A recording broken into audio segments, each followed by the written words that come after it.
What's up, you guys? It's Graham here, and apparently Americans are quickly running out of money. In fact, with the personal savings rate now at a 20-year low, Social Security reserves are set to be completely depleted in the next 8 years, and if nothing is done, well, today we're breaking this down and exposing the unbelievable truth that the government, politicians, and system doesn't want you to know. Because the fact is, this entire thing is a ticking time bomb. Most people have no idea where their money is really going. And if you just realized how badly you were potentially getting ripped off, then well, I guess you're about to find out right now, so get ready for this to blow your mind. Although really quick, before we start, as usual, if you appreciate videos like this that could sometimes take me weeks to put together, all I ask in return is that you hit the like button or subscribe if you haven't done that already. It really makes a huge difference for me and the entire channel, and it's free. So thank you so much, and also big thank you to Rocket Money for sponsoring today's video, but more on that later. Alright, so to start, let's just get this out of the way. Over the last few years, there have been numerous articles all saying the exact same warning that Social Security is running out, that there's not going to be enough money left over to pay you how much you're owed, and if something isn't done right now, we're all okay, that last part might be a bit dramatic, but it's not too far off from reality. We're all forced to pay into a system that at some point in the future is very likely to be insolvent. So why is this happening, and what could you do about it? Well, for those unaware, think of Social Security a bit like this. Every time you go and work, a chunk of your paycheck goes to pay the government. Another chunk goes towards medical and unemployment insurance, and 12.4% goes for the purposes of Social Security, typically split evenly between you and your employer. Essentially, the broad concept here is that most people can't be trusted to save for their own retirement, so the government does it for them by taking a chunk of every paycheck, investing it on your behalf, and then giving you money back later in life when you might need it. Seems reasonable, right? Well, wrong. And here's why. See, Social Security started initially after the 1929 Great Depression. So in order to prevent older Americans from starving in poverty, in 1935, the Social Security Act was created, and by the 1950s, it became common practice to receive Social Security. However, there was one glaring issue. When the concept of receiving Social Security at 65 was initially created, the average life expectancy was just 58 years old. So as people began living longer and longer, it created a really unique problem of going broke. Now, you would think that this system takes your money from your taxes, puts it into a special account, that belongs to you, and then when you're older, you could begin withdrawing from your account.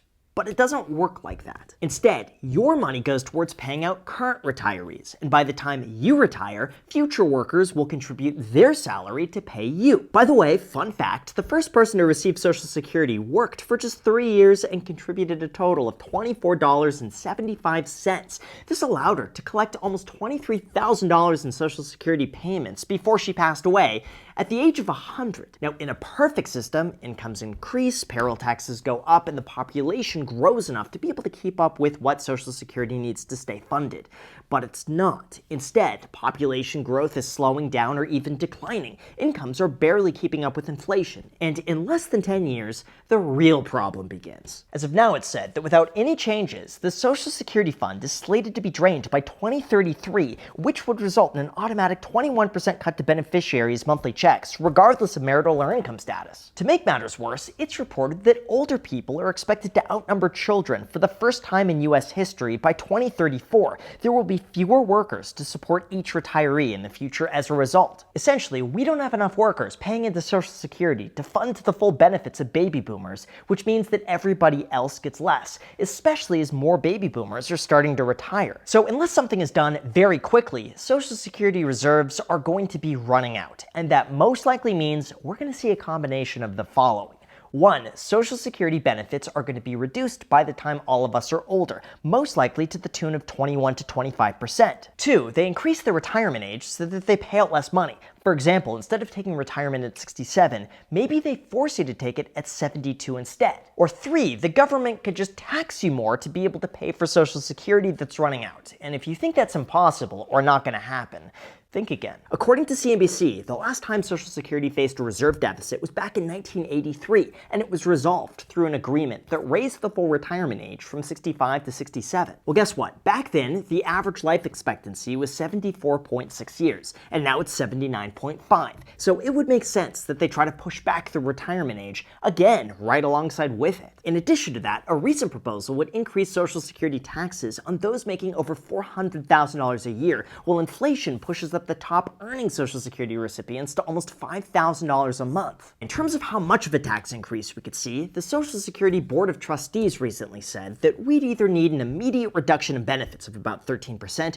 or an immediate increase in the combined payroll tax rate to 14.4%, or some combination of these changes to allow full payment of the scheduled benefits for the next 75 years. Basically, there's no situation here where you don't pay more in tax, don't retire later than you were initially promised, or don't get the full benefits that you thought you would get. So how badly is everybody getting ripped off? Although before we go into that, this is why it's so important to budget and track your expenses as soon as possible. Like, without exaggeration, I've been meticulously tracking all of my expenses for more than a decade, and if there's one thing that's going to dramatically put you ahead of everyone else, it's this. That's because so few people actually take the time to understand where they spend their money. Even fewer people make a reasonable budget, and if you want to be the exception to all of this, then our sponsor Rocket Money is there to help. For those unaware, Rocket Money is the all-in-one personal finance app that helps you cancel subscriptions, lower bills, and manage your money better all in one place. For instance, I love how they help you cancel unwanted recurring charges. Just connect your bank account and Rocket Money will identify all of your subscriptions in a single list. From there, you could select the ones you don't want anymore, and Rocket Money might be able to help you get rid of them in just a few taps. On top of that, Rocket Money could also help lower your bills because they'll automatically scan through to find savings. With just a couple taps, they can help negotiate bills on your behalf, from internet to cable to phone and more. Even better, but you don't have to deal with any customer service calls. Just let the app's negotiators do the work for you to try to get you the best rate possible. This is why Rocket Money has helped save its customers an average of $740 a year when you use all of the app's premium features. They've also saved customers over $500 million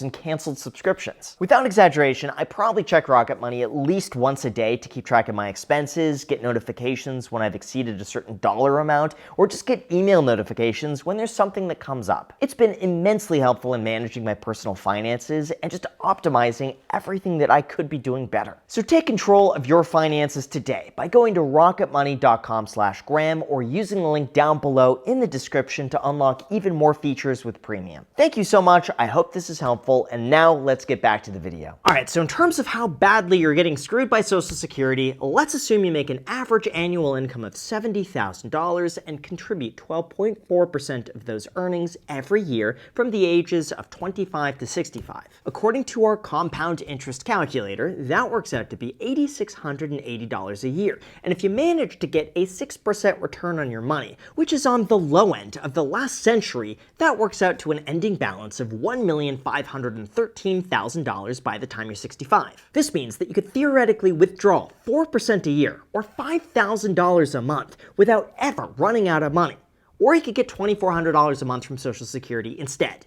Yeah, I'm being completely serious. In this circumstance, the money you contribute to Social Security pays out less than 50% of the worst stock market returns we have ever seen over the last 100 years. Or I guess put another way, in order for these numbers to match, you would have to get an average annualized return in the stock market of 3% over 4 decades, which would make you one of the worst investors of probably all time. On top of that, realistically, even if the stock market generates an averaged 8% annualized return over 40 years, which is still below the historic average, you would have $2.6 million in retirement, which should safely generate about $8,600 a month in income, compared to the $2,400 a month that's promised by Social Security.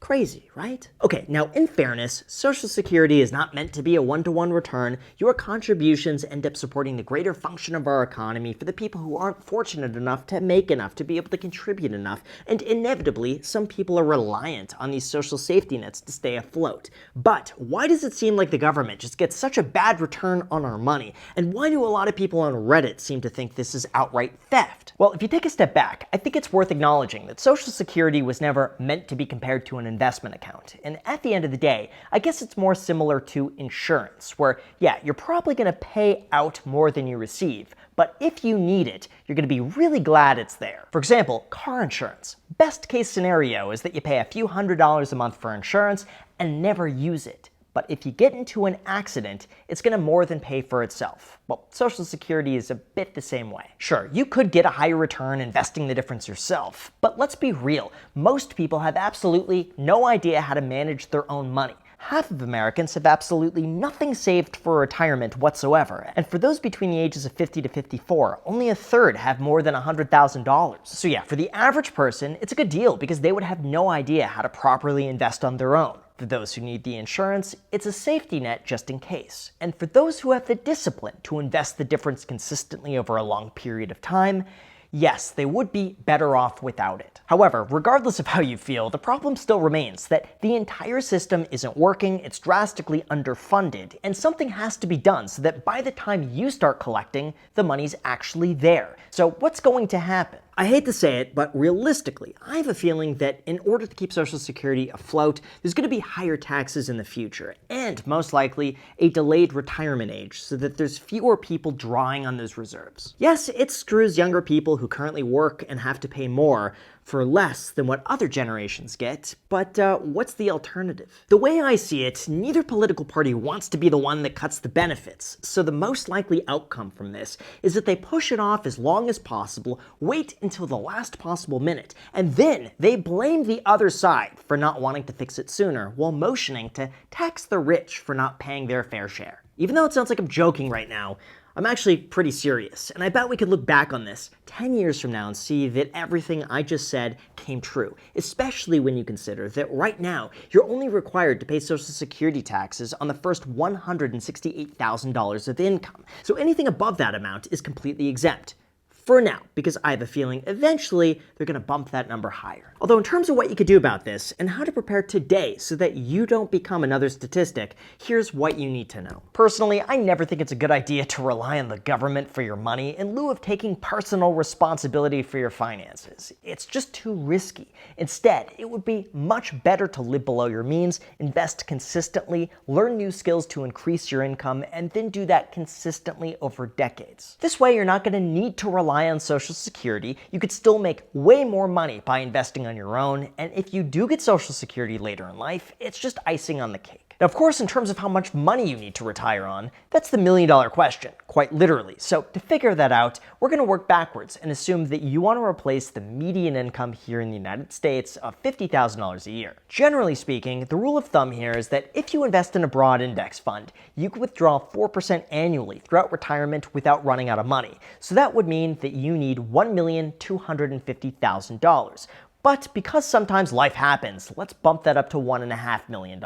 So here's exactly how much you need and at what age to be able to get there. If you're 20 years old, you're going to need to invest $416 a month or $5,000 a year, and by the time you're 60 years old, you'll have just over $1.5 million.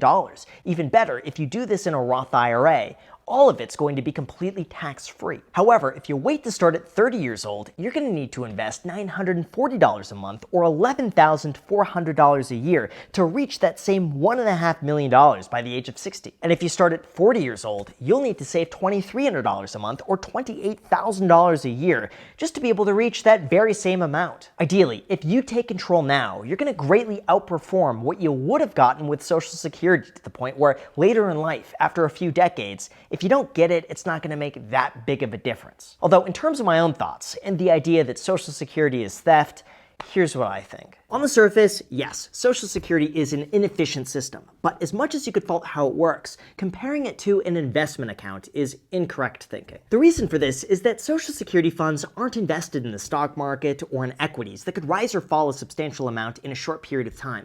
Like, can you just imagine what would happen if retirees needed their money? Well, the stock market falls 40% over a few years and all of it was invested in the QQQ. That would be an absolute disaster. This is why all of your money is invested in treasuries, which, sure, they make less, but they're also guaranteed to be there when you need them. Or I guess put another way, it's kind of like this poster saying, savings accounts are a scam because they only pay 4% while the stock market's up 30%. That's just not accurate thinking, because the two are entirely different, and a savings account has a completely different purpose than investing.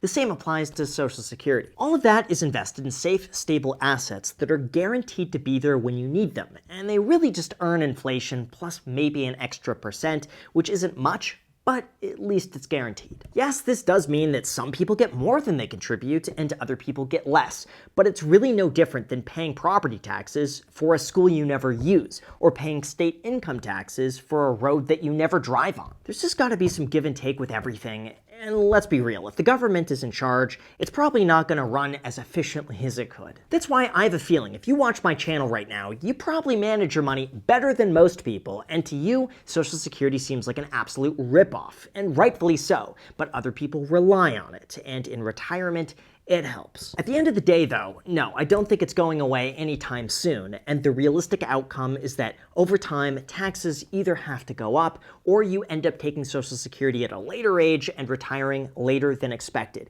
It's not the ideal scenario, but that's what's most likely to happen, and that's how I'd plan around it. All of this is a perfect reminder that even though the government is there, you're gonna go much further on your own by investing consistently, living below your means, and no matter what, hitting the like button and subscribing if you haven't done that already. Thank you guys so much, and until next time.